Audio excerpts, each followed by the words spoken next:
Hey, welcome to a new lesson. So right now, all we have done is the movement here of the patterns. You can see how the patterns, the dot pattern and the line pattern moves with the mask of this shape. So for now we're good, but now we have to do another tricky part, which is this whole splat animation. If you take a look at our preview that I showed you before, you can see that this splat comes to the middle and then gets here right in the middle. They get attached here. They come from different places like this. They move from different places and get attached in the middle, and then these other rectangles come along and these three balls come out of them. So we need to replicate that, and it's not so hard. So let's begin. Let's turn this off again, the logo, and also the balls and the rectangles, also the wavy lines. So we will get only the splat because right now I want to animate the splat only. So right now, if you can see, we can move, for example, this splat blue, we can move it anywhere. But if we try to move this splat pink, we will move only the dots, or if I move the splat pink, it will move along and not with the dots together. So I need to fix that. I need it to be moving all together with the dots and the outlines too. So what I have to do is use the parenting of the layer. So I will link this splat pink dot to the splat pink. So the pattern, the dot pattern layer, which is this one, will be parented to the splat pink, which is this one. So take your whip, your parent whip, and drag it all the way to the splat pink layer. And the same goes for this one, the splat pink outlines, because even if it is turned off, if I move this, I will lose the track matte. So I have to take this whip and attach it here also. So now if I move this splat pink, it will move with everything else. So now I can move it. Let me do the same with the splat purple outlines. I will take both these layers, the track matte and the purple lines, and take the whip and drag it on the splat purple. So now if I move the splat purple, it will move along with all the pattern. Okay, now I want to create this movement, so I will open the position first for the splat blue, and I'm going to zoom in here on the timeline because this movement will be really quick, will just be 15 frames. So I'm going to click on the position here on this point, and I'm going to move 15 frames, and I'm going to click here again to create another keyframe. Now for the first keyframe, I will move this, and I will move it diagonal. So move it all the way to the top until it disappears. Try to make it so that it fits well on the middle, the angle, okay, right here. And now it will move like that and get attached here on the middle. They will come from different places and they will get attached here, so it will look like this.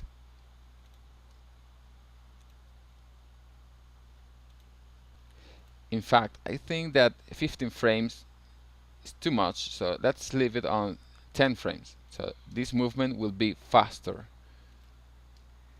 Now I want to use these keyframes as easy ease so that the movement is a little bit smoother. So right now you can see that he gets to the middle, but he makes a little slow down here before it gets here to the middle, so that looks better now.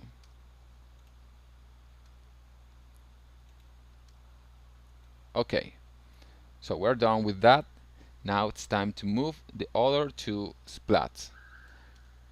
And all we have to do, we don't have to move all these layers, because remember that these two are attached to this one and these two are attached to this one. So we can only take the splat pink and the splat purple and move them, and that will do the trick. So let's get to the beginning, open the position settings, click on the stopwatch to create a keyframe, and now let's move 10 frames and create another keyframe for both of them.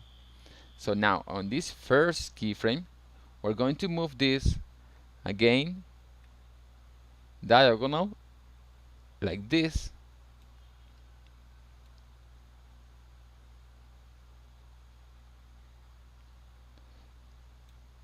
So now when we hit play, they will go together. Pluck.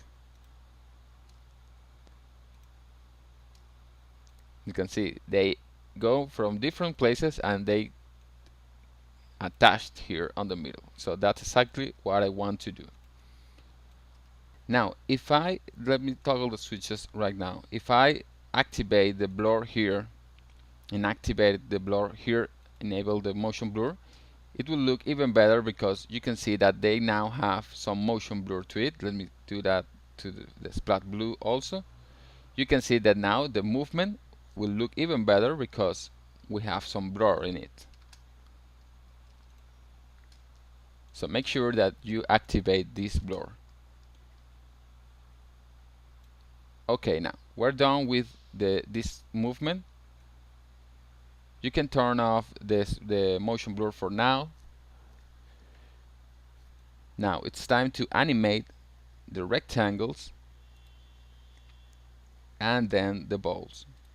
Let me first grab all these splat purples and make them a purple color, and the splat blue a blue color, so that it looks nice on the timeline and we don't get lost in there. Okay, now first let's turn on our rectangles. There are 4 rectangles, which are these ones. So the idea here is that these rectangles, these 2 rectangles come from the top and these 2 come from the bottom. So let's see where this ends. The position. Okay, right on the 10th frame we have this animation. Now they should move immediately, so I'm going to create a marker. Remember that to create a marker, just press the asterisk and it will create a marker here.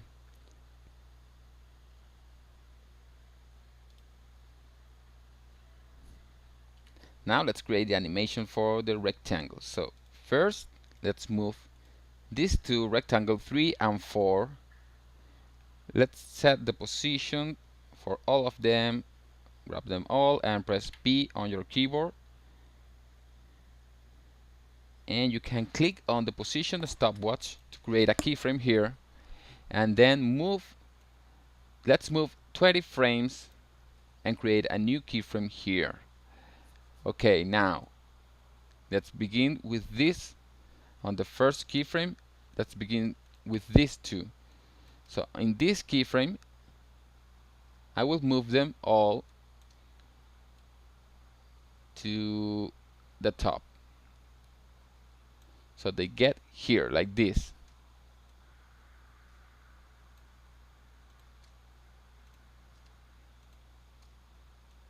So let me go back a little. It looks good so far. Now let's do the same for the rectangle 1 and 2, but this time they will move from the bottom.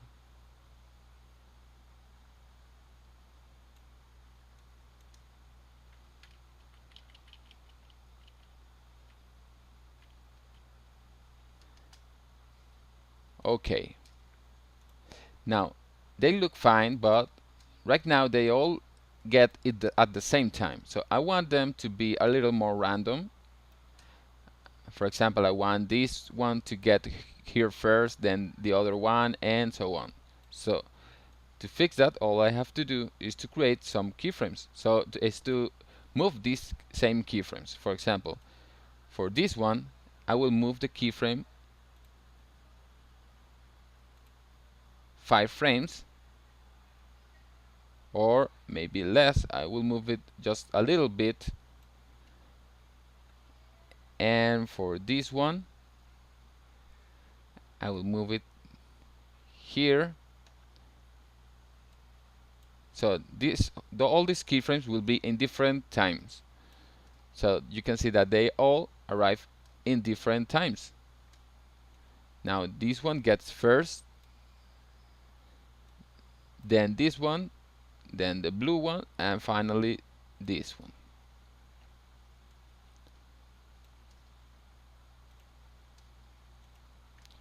Okay, that looks good. Now let's turn all these keyframes into easy ease.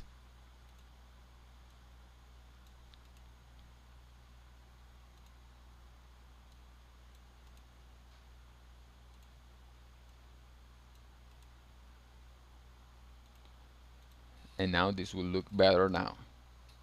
Okay. Now grab all these rectangles, we can close them now, and make sure they have the motion blur activated, so that when we animate here, they have this cool effect, like they are going really fast. Okay, let's turn it off for now. Now let's get some markers here. We have a marker here, but we need to place a marker right when the last rectangle gets, which is in this point. Now we can close these rectangles. Okay, now it's time to animate these balls that are here. And the idea is that when the rectangles arrive, these balls comes out of them. So let's open the position for them.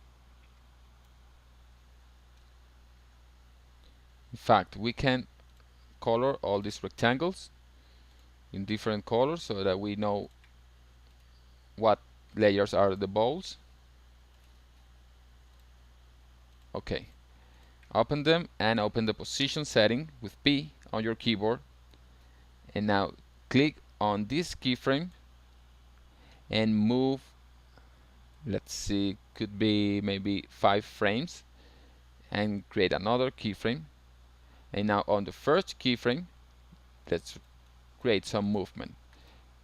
It will be a really easy movement to create. Just for example, this one will move at this point.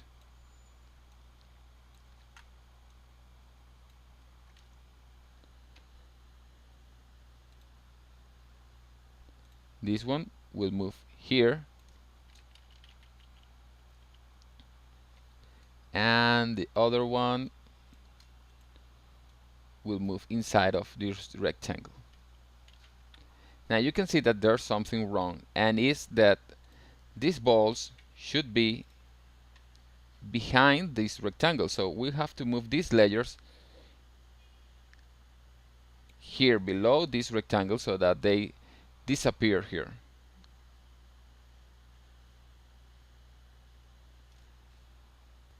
In fact, let's move them all the way to the bottom.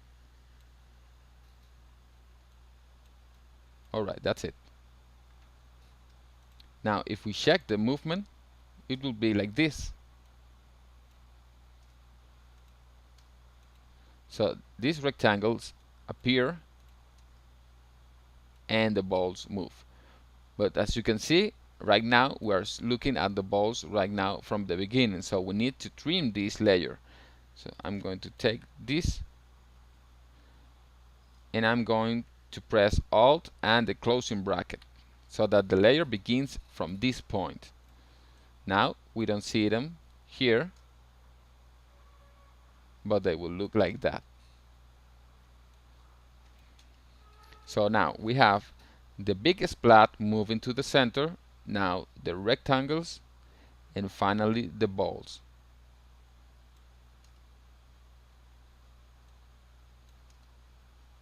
This is looking really good. Finally, let's again open the position settings and make sure that all these keyframes are easy ease.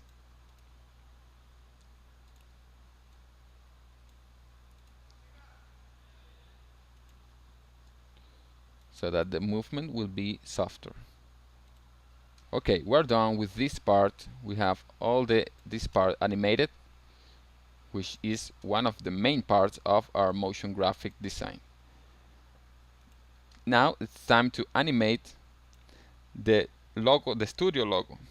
Let's go to the next lesson.